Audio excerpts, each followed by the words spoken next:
नमस्कार, मैं अंजलि मिश्रा। स्वागत है आपका हमारे चैनल में। शाम के 5:30 बज चुके हैं और एमसीडी चुनाव को लेकर जो मतदान हो रहा था वो आज के लिए समाप्त हो गया है। तो साफ तौर पर 250 सीटों के लिए ये मतदान जो है आज देखने के लिए मिला है और एमसीडी में त्रिकोणीय मुकाबला देखने के लिए मिल रहा है, चाहे वो आम आदमी पार्टी हो, कांग्रेस हो या बीजेपी के तरफ से हो। इस बीच कई सारी चीजें और कई सारे मुद्दे आज उठाए गए। कई लोगों के लिस्ट में नाम नहीं थे, जैसा कि उन्होंने कहा कि हमारे लिस्ट में नाम नहीं है। कांग्रेस के भी एक नेता थे, उन्होंने कहा कि मतदाता सूची में हमारा नाम नहीं है। वहीं बीजेपी की बात करें तो उन्होंने बड़े दावे भी किए कि 250 में से कम 210 सीटों पर बीजेपी जीत हासिल करेगी। और इस दौरान चुनाव में मतदान जारी था और बयानबाजी भी तीनों तरफ से, क्योंकि मुकाबला त्रिकोणीय है बीजेपी, कांग्रेस और आम आदमी पार्टी के बीच, और तीनों ही जीत का दावा ठोक रही थी। अरविंद केजरीवाल ने सुबह ही कहा कि ईमानदार पार्टी को वोट दीजिएगा, पार्टी को वोट देने से पहले जो है ये ध्यान रखिएगा कि साफ सफाई जरूरी है। 15 साल में बीजेपी ने कोई काम नहीं किया।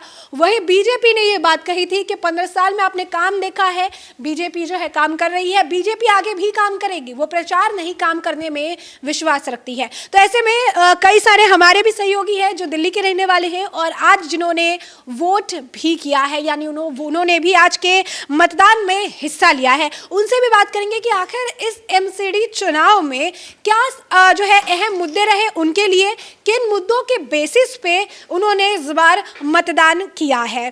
तो ऐसे में यहाँ पे हमारे साथ रवि जी भी मौजूद है। वो सुबह से फील्ड पर थे, उन्होंने भी जो है फील्ड पे काफ़ी जो है जायजा लिया है। वहाँ पर कई सारे जो बूथ पर लोग बैठे थे वहाँ पर भी उन्होंने बातचीत की है। तो हम उनसे जानना चाहेंगे कि रवि जी, आपको क्या लगता है इस बार एमसीडी में कौन कौन से मुद्दे जो है अहम रहे हैं और क्या लगता है कि इस बार एमसीडी के चुनाव में किसका पलड़ा भारी है? देखो, एमसीडी चुनाव में जो हमने देखा है, बहुत पहले से ही दिल्ली में एक मुद्दा है बीजेपी का। तो ज़्यादातर ये आम आदमी पार्टी के खिलाफ, केजरीवाल के खिलाफ जो उनके मंत्री सत्येंद्र जैन, सिसोदिया, ये सब भ्रष्टाचार है।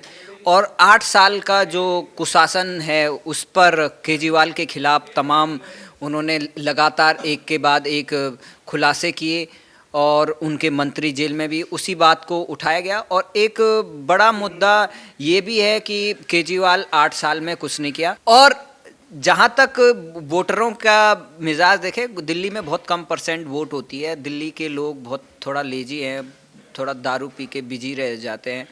और अभी जो वोटिंग % हुआ वो काफ़ी कम हुआ है, लगभग 50-55 के आसपास हुआ है।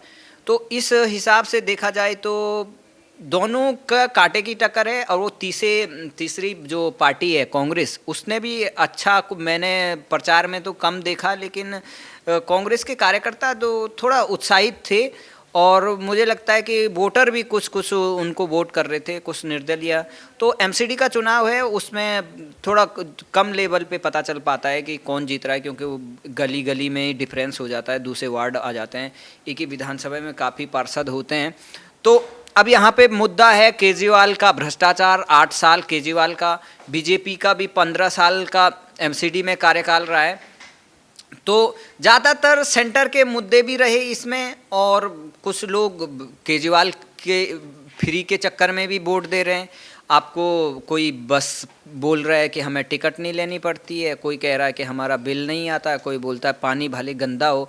तो एक ये है कि जो जैसे बंगाल में पहले कम्युनिस्टों ने फ्री का लालच दिया था और उसको वर्षों तक लूटते रहे, और वही रूल यहाँ पे अर्बन नक्सल जो बीजेपी कहते हैं केजरीवाल को, वो यहाँ पर रूल फॉलो करते हैं। और एक पॉपुलिस्ट होता है, उसमें कुछ काम नहीं करना पड़ता है। 8 साल से कुछ केजरीवाल भले करे ना करे, कुछ लोगों को कोई मतलब नहीं है। लोगों को लगता है कि यार बिल में कभी 0 दिख रहा है, कभी कुछ दिख रहा है। बाकी चाहे कोरोना का मिसमैनेजमेंट हो, घोटाला हो, लोग ये सोचते हैं कि देश जाए भाड़ में, मेरे जेब में कितना आ रहा है। कुछ लोगों की मानसिकता ऐसी होगी हमारे देश में। तो कुछ लोग वो फ्री के वाले हैं, वो उसको वोट दे सकते हैं।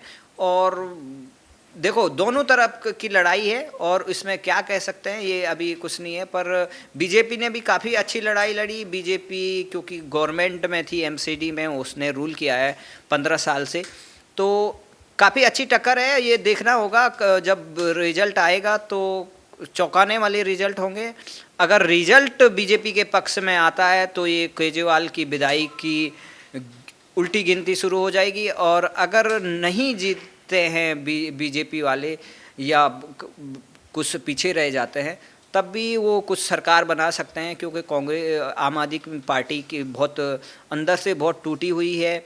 जो उन्होंने टिकटों की बिक्री करके पैसे लगाए हैं, तो वो चाहेंगे कि कहीं भी बिक जाएंगे। अगर पैसे दे के कोई भी जीतता है या उसको, वो तो अपने पैसे के लिए ही काम करेगा। और आम आदमी पार्टी कुछ काम तो करेगी नहीं, चाहे वो जीते या हारे। दिल्ली का जो बहुत बुरा हाल हो चुका है, हमने भी वोट किया है, क्योंकि आम आदमी पार्टी ने, जब से ये आम आदमी पार्टी दिल्ली में आई है, शीला दीक्षित से लाख गुना बेकार, खराब और सबसे भ्रष्ट सरकार मैं मानता हूँ केजरीवाल को। भ्रष्टाचार करने के बावजूद भी एक जगह इतनी भी शर्म नहीं बची है कि वो अपने मंत्री से इस्तीफा ले लें, और खुलेआम दारू बांटी जाती है। मैं देखता हूं कि बाकी राज्यों में महिलाएं खुलकर शराब के खिलाफ आंदोलन करती हैं। दिल्ली में ऐसा हुआ है कि शराब के भले ही अड्डे खुल रहे हैं, बहुत गुस्सा भी था, लेकिन दूसरी तरफ उसने महिलाओं को चुप कराने के लिए बस में फ्री का टिकट, क्योंकि दिल्ली एक छोटा स्टेट है, काफ़ी कम किराया लगता है कि आप यूपी का तर्ज नहीं कर सकते हो कि यूपी में महिलाओं को फ्री हो जाएगी, क्योंकि यूपी में का अगर किराया देखेंगे तो 1000 रुपये करीबन कहीं 500 ऐसा बस का किराया होता है, 2-2 हज़ार तक का किराया है। तो यूपी जैसे बड़े स्टेट में ऐसा नहीं पॉसिबल है, वो एक छोटे नोएडा जैसे स्टेट में वो। और इससे क्या होगा? इससे कुछ नहीं होगा। दिल्ली की डीटीसी की बुरे हाल है, बसें बहुत ख़राब है, अब टूटी फूटी हालत है। लोग इसको ध्यान नहीं देते कि क्या हो रहा है, लोग यही ध्यान देते कि मेरे जेब में कितना आ रहा है और क्या हो रहा है। एक वेनेजुला बनाने की कोशिश हो रही है, और दिल्ली जो लंदन और पेरिस की बात कर रहे हैं, वो आज एक कराची की या बहुत ही एक घटिया शहर बन गया है। ना पॉल्यूशन है, बहुत लोग दिल्ली से आउट वहाँ से ट्रांसफ़र कर रहे हैं। तो ये बहुत देखना होगा कि आने वाले वोटिंग के जब रिजल्ट आएंगे तो फाइट तगड़ी है, और फ्री का भी बोलबाला है और बीजेपी का भी बोलबाला है, जय श्री राम के भी नारे लग रहे हैं। तो लगता है कि फाइट दोनों की है। अगर कांग्रेस ने थोड़ा भी वोट खींच दिया तो आम आदमी पार्टी पूरी धराशायी हो जाएगी। हमारी सहयोगी है बबली, हम बबली से जानना चाहेंगे। बबली, आज आप जो है आप अपना वोट कास्ट करके आई हैं, तो आपके लिए इस एमसीडी में क्या कुछ मुद्दे रहे हैं? मुद्दे तो वही कि लोगों का भला हो सके, स्कूल से रिलेटेड, और ये मेरा फर्स्ट वोट था जो मैं मतलब फर्स्ट टाइम देने गई थी वोट। तो मुद्दे तो वही होते हैं कि सफाई होनी चाहिए, स्कूल में अच्छी पढ़ाई होनी चाहिए, सारी फैसिलिटी मिलनी चाहिए लोगों को। और जैसे अभी केजरीवाल ने जो शराब नीति का करा था घोटाला, जिसमें एक शराब पे एक दारू के ऊपर दूसरी दारू फ्री, तो उसके चक्कर में उसका जो वोट लिस्ट है वो कम हो सकती है मेरे अकॉर्डिंग। बाकी देखते हैं क्या होता है। अच्छा, तो आपको मतलब क्या लगता है कि इस बार जैसे कि आपका पहला ये वोट रहा है, तो आप अगर गई वहाँ पर, आप तो मौके पर आप थी मौजूद, तो वहाँ पर बूथ का क्या हिसाब था? जो बीजेपी के बूथ लगे हुए थे, आम आदमी पार्टी का बूथ लगा हुआ था, क्या हिसाब लग रहा था? कहाँ भीड़ ज़्यादा नजर आई आपको? भीड़ तो दोनों जगह बराबर ही थी, क्योंकि मैं मॉर्निंग में गई थी तो ज़्यादा क्राउड था नहीं उस टाइम पर। अच्छा, तो हमारे साथ एक और हमारे सहयोगी है सुनील, उनसे भी बात करेंगे। तो सुनील, ये बताओ कि कैसा रहा इस बार का एमसीडी चुनाव तुम्हारे लिए? तुमने वोट डाला, क्या किया?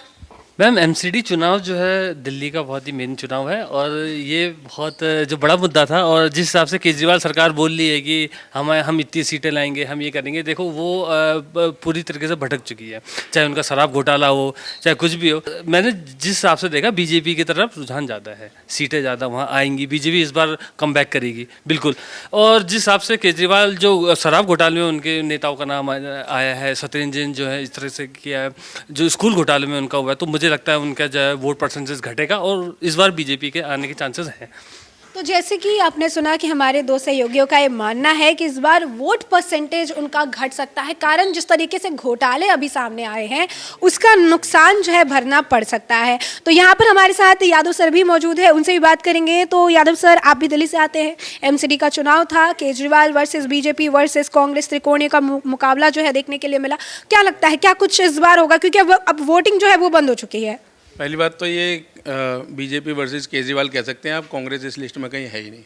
दूसरी चीज़ आपने देखा होगा, आप सुबह से देख रहे हैं जो मुद्दा चल रहा है, उससे आपको साफ पता लग जाएगा कि बीजेपी में आगे है, रेस में बहुत आगे है। तो जो टक्कर कहना चाह रहे हो आप, वो टक्कर भी नहीं है उस हिसाब से, क्योंकि आपने देखा होगा कई बूथों पे ये कंप्लेंट मिली है, हमने ग्राउंड में भी देखा है कि लोगों के वोटर लिस्ट से नाम काट दिए गए हैं। और एमसीडी में जो इनके पार्षदों ने और जो एमसीडी में इन्होंने जो, क्योंकि जो स्टेट होती है, स्टेट की जो पावर होती है, तो एमसीडी कहीं ना कहीं कुछ ना कुछ अंडर उसके स्टेट गवर्नमेंट की आती है, जिसका इन्होंने भरपूर फ़ायदा उठाया है। और ऐसा जो जनता कह रही है, जो मीडिया पर देख रहे हैं हम सारी चीज़ें, क्योंकि एक साथ ऐसा कभी नहीं हुआ कि इतने सारे लोगों के जो नाम कटे हों। मैंने कई लोगों से बात भी करी, जैसे कह रहे हैं वो 50 साल से बुजुर्ग कह रहे हैं 50 साल से मैं रह रहा हूँ, 48 साल से मकान है और मेरा लिस्ट में नाम नहीं है, मतलब इससे पहले मैंने वोट दिया था। तो ये देखो कहीं ना कहीं एक साजिश का हिस्सा है जो चल रहा है। लोगों का कहना है कि ये साजिश की गई है, क्योंकि बीजेपी प्रचंड बहुमत से आने वाली थी इसमें, और उसको मद्देनज़र रखते हुए ये केजरीवाल की सीधी सीधी बौखलाहट दिखाई देती है, जो उन्होंने अपनी पावर का मिसयूज करा है, जो लोगों के वोट काटे हैं। तो इसमें टक्कर में तो नहीं, आप ये समझ लीजिए सीधी सीधी बीजेपी है। हाँ, हो सकता है ये जो इन्होंने घपला किया है, साजिश की है, इसकी वजह से कुछ सीटें देखो बीजेपी की, मैं कहता हूँ 250 सीटों की लड़ाई है, क्या लगता है बीजेपी कितने पे काबिज होगी? मेरे हिसाब से 140 के आसपास, 135 140 होनी चाहिए। जो ये सिचुएशन इन्होंने करी है, अगर वो सिचुएशन ना होती तो उससे शायद थोड़ी ज़्यादा होती। तो जैसे कि आपने सुना कि यादव सर का मानना है कि बीजेपी फिर से कमबैक करेगी, लेकिन इस एमसीडी चुनाव के मद्देनज़र जिस तरीके से साजिशों का जाल बुना गया, जिस तरीके से आप कह सकते हैं कि कई लोगों का नाम नहीं था, दिल्ली के कांग्रेस अध्यक्ष गए थे, उनका भी सूची में नाम नहीं था, उनकी पत्नी ने वोट डाला लेकिन उनका नाम नहीं था, ऐसे कई सारी कंप्लेंट्स जो है वो निकल कर सामने आई कि हमारा तो नाम ही नहीं है, हम तो गए थे वोट देने लेकिन हमारा तो नाम ही नहीं है। ऐसे में हमारी एक सहयोगी है, वो फील्ड पर भी गई थी, तो हम उनसे भी जानना चाहेंगे कि क्या कुछ उन्होंने देखा। तो इस वक्त हमारे साथ रानी मौजूद है। रानी, आप गई थी फील्ड पर, तो आपको वहाँ पर कैसा जो है माहौल देखने के लिए, बूथ की बात करें, जो लोगों का रुझान था, कैसा लगा आपको? फिलहाल जिस तरीके से एमसीडी इलेक्शंस को लेकर के जो तैयारियां चल रही थी और दोनों ही पक्षों की ओर से दावा किया जा रहा था, क्योंकि कांग्रेस तो रेस में है ही नहीं, उसकी बात हम करेंगे भी नहीं। बीजेपी भी ये दावा कर रही है अपनी ओर से कि जीत उसकी होगी, वहीं कांग्रेस भी ये दावा कर रही है कि जीत उसकी होगी। फिलहाल आम आदमी पार्टी पर भी कई सारे भ्रष्टाचार के आरोप लगे हैं, और ऐसे में जो पब्लिक का रुझान है और जो गुस्सा है वो भी कहीं ना कहीं आम आदमी पार्टी पर साफ तौर पर दिखाई दे रहा है। और ये हमें पोलिंग बूथ पे भी देखने को मिला, जो काउंटर टेबल होते हैं पार्टियों के, वहां पर देखने को मिला कि बीजेपी के काउंटर टेबल में बहुत ज़्यादा भीड़ थी, लोग वहां पर जाकर के पूछ रहे थे, हेल्प जो उनको चाहिए थी वो ले रहे थे। लेकिन वहीं अगर हम आम आदमी पार्टी की बात करें तो उनका काउंटर बिल्कुल खाली दिखाई दे रहा था।